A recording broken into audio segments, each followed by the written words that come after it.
Sa kabila ng mga batikos, tuloy ang pagpapatayo ng bagong international airport sa lalawigan ng Bulacan at hindi ito magiging dahilan para mas lumala pa ang problema sa malawakang pagbaha sa nasabing lalawigan. Hindi kami turo sa pag-unlad. Kasi hindi naman kami rin makikinabang sa airport din. Unang-unang dating sa amin ng airport, ang saya namin.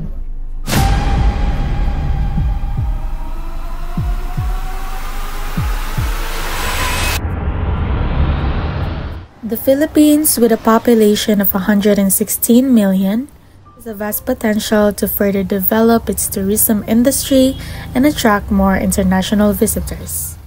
NMIA is poised to reshape the country's aviation landscape. However, as the construction surges forward, a complex interplay of opportunities and challenges unfolds that impacts the lives of countless locals. San Miguel Corporation has delayed the completion of the New Manila International Airport in Bulacan by 1 year. The new completion date is now set for 2028 instead of the previously planned 2026. The delay is primarily caused by challenges in acquiring enough sand for the construction. Today we're heading to the municipality of Bulacan, Bulacan to visit the site of the New Manila International Airport. Our time is currently 7:28 a.m. and the travel time would take approximately 30 minutes from here going to Bulacan. As we explore the area, we will be engaging with the local residents and neighboring communities to gain their insights regarding their perceptions, challenges, and of course their expectations to this transformative development. Ito pong lupa na to, okay pa po siya pagtaniman? Hindi na rin hindi talaga? Na siya, di ka po nataniman kasi nga dahil sa tubig alat, namamatay na yung natural na ng lupa.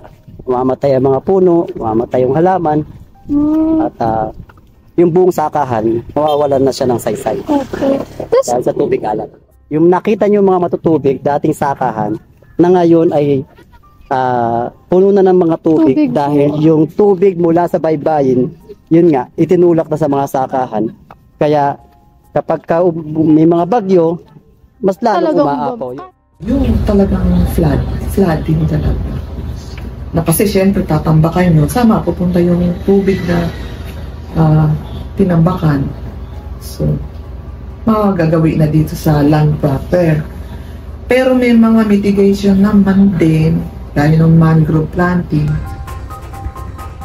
If you alter the environment in this area, they have no food source. The Article 3 of the Global Code of Ethics for Tourism emphasizes the need for tourism to be planned and practiced in a sustainable manner, ensuring that natural resources are conserved and not overexploited. Ang malaki ang magiging epekto ng economically. Kasi para naman yun, it would create jobs. It would create opportunities for the towns near or surrounding the new airport. Economically speaking, nabe-beneficio naman ang barangay kasi nag-hire sila ng manpower. Priority din naman nila ang mga taga-Bulacan. Tapos lalo na yung mga na-relocate ng taga-coastal area. Nagkaroon sila ng mga trainings, na free trainings. Malaking mga pesa niya eh. Maraming magbabago. Maraming mababago. Marami pa rin mawala ng trabaho. The New Manila International Airport project is set to be a major economic boost for the country, as this is expected to create over 1 million direct and indirect jobs.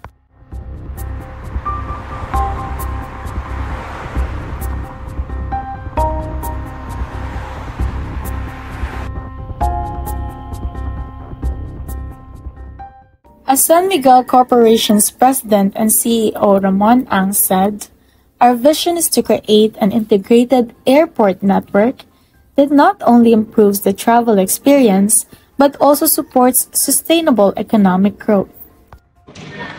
World class yun. Will be 4 parallel runway, high capacity, 100 million passenger immediately. Tsaka pag going there and coming back, walang traffic yun. Pwede pa tayo mag-host ng concert doon. 60,000 seating capacity. At magkakaroon pa ng car racetrack doon. Oo, so in short, it's going to be like a new city. These economic benefits of the New Manila International Airport align closely with the Article 5 of the Global Code of Ethics for Tourism.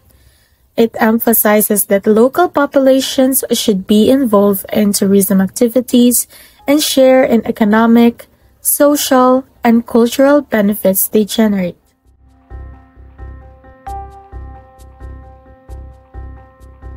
Yung anak ko, nandun sa ilog yun. Wala ka na kinikita nun. Hindi ka manwala, 10,000 sa araw. 15. Ngayon, gutom. Binayad mo sila. May silang choice eh. Ang laki nang nawala sa mga naghahanap buhay ditong mangingisda. Lilit nga talaga ang kita. Di ba, mawawala na yung sakahan, mawawala na yung pangisdaan. Tapos, kukunting magiging huli ng mga mangisda dahil lumit lang ang pinag-iista dahil pinampakan na nga diba yung dagat. Kaya yung sabi ko nga, yung mahirap, lalo lang mahirap. Wala sila sinabing relocation sa amin. Kasi pinamili kami noon, diminiting kami, pinamili kami. Kung ano daw ang gusto namin, kung pabahay o pera. Maraming nagsabi, pera na lang. Kaya lahat, nagpabayan. Tapos, ang sabi pa pala kasi sa amin, hindi daw namin sariling lupa yun. Kasi nga, nakitirik lang kami, ang dami namin pamilya dun. Halos dikit-dikit kami sa sityo. Ang sabi sa amin, hindi daw namin lupa yun. Pag ano daw pa ng gobyerno yung kahit 5, wala daw kami matitikman. Siyempre, mahirap kami, kailangan namin ng pera, kailangan namin ng kahit na walang pambahay, kaya tinanggap na lang yung pera. Residents in the area have experienced displacement, with some losing both their homes and livelihoods. Several families, including those who depended on farming, have been affected as lands and farms were acquired for the project.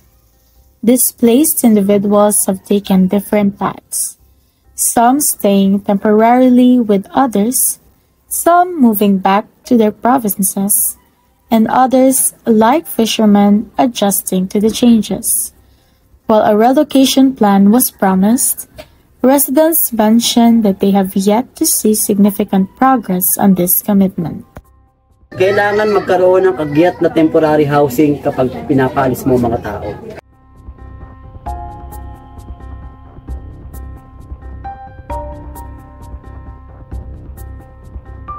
Right now, itong land development is about 87% complete. And we expect to have this completed by kailan, correct? 2028. Hindi, yung land development. By next year. By next year. Hopefully we can, the area can be available for the new construction.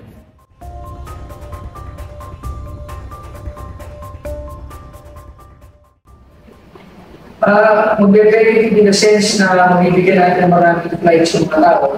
Bibigyan natin ng maraming flights yung maraming publiko. So, sabihin, marami sila pagpipilian. Yun ang benefits na directly with city, but the benefits more to the people than to the government, actually. Yun ang pananaw ko. Ang pakikinabang kasi nito buong mamamayan ng Pilipinas Kaya kumbaga yung naapektuhan, maliit na percentage lang yung kumpara sa nakikinabang. Parang yun din ang mga insight din naman yung mga nasa itaas.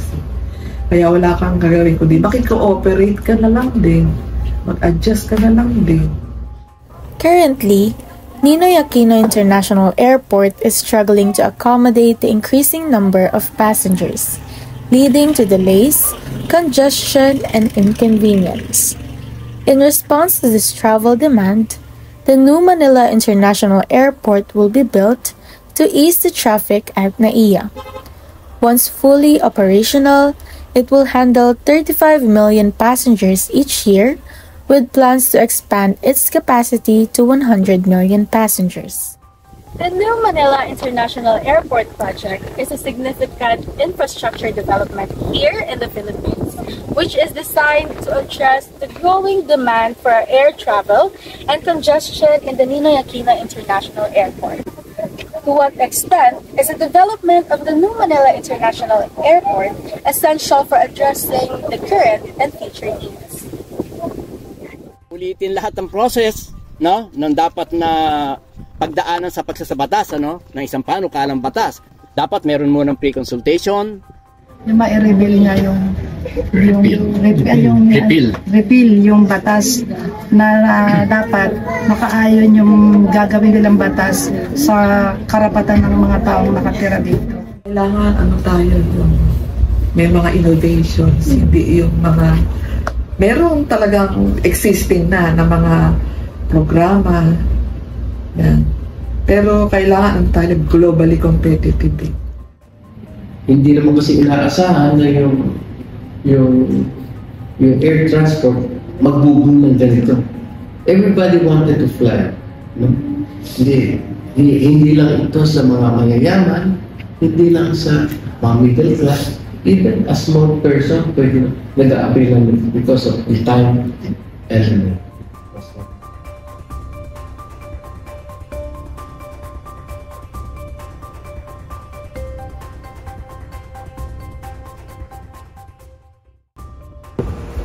The journey of the New Manila International Airport is far from over. As construction continues and plans to evolve, stay informed, stay engaged, and most importantly, stay hopeful. For in this project lies not only the future of air travel, but the future of our own country as well.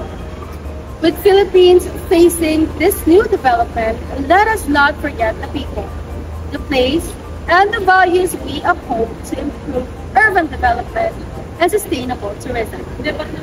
The question remains, how can we ensure that tourism development benefits everyone without leaving anyone behind? How can we create a tourism that uplifts not just the economy, but the people and the environment as well? I am Cristel Angela Abugan. To move forward, let us look behind something.